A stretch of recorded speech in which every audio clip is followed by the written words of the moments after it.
Écoutez, je ne m'exprimerai pas ce soir en tant que juif pratiquant, athée et laïque,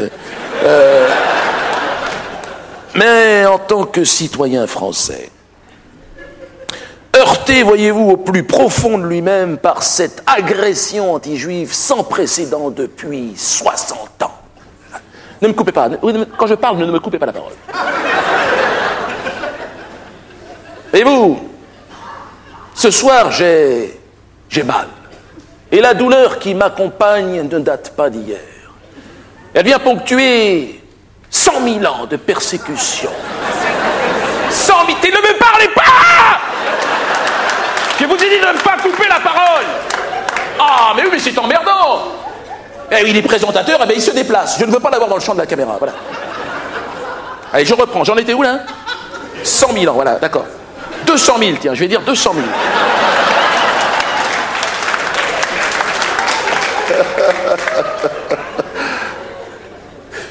Vient ponctuer 200 000 ans de pogroms, de supplices, de larmes, de cris, de pleurs et de points de côté.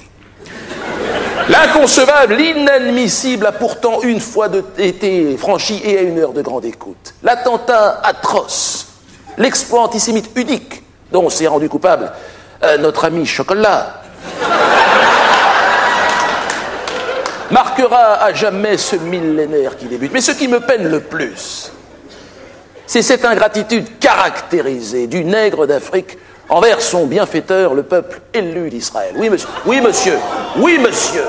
Où seriez-vous, monsieur Blabla, sans nous, sans les Schellcher, sans les Diderot, les Montesquieu, les Robespierre et les Jean-Marc Thibault. Où seriez-vous, tous juifs, oui, pour la plupart. Écoutez, 95% des prix Nobel de la paix sont juifs et des hommes qui ont compté pour cette planète. C'est une réalité, monsieur, biologique, qui nous a été... Me contredire serait une posture révisionniste. Et vous seriez poursuivi, et vous le savez pour ça. Voilà.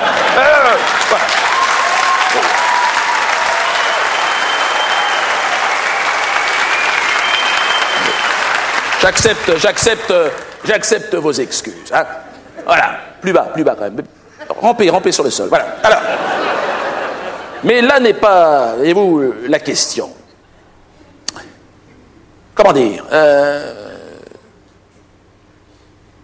Vous savez, ce qui m'a choqué le plus dans cette affaire, c'est... il faut voir le sketch de ce représentant du peuple des forêts.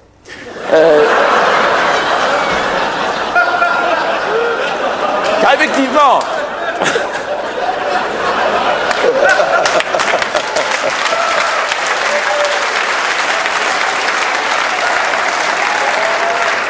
Car, si on regarde bien...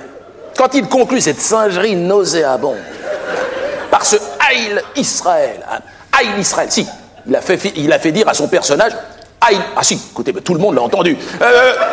Mais il ne l'a peut-être pas dit, en tout cas tout le monde l'a entendu. Et voyez-vous, il faut entendre le véritable projet de cet individu, mais qui est l'extermination radicale du peuple juif de cette planète. Mais bien sûr, blablabla propose pour moi de réouvrir les chambres à gaz. Et ça ne fait pas l'unanimité au sein de ma communauté, je ne vous le cache pas.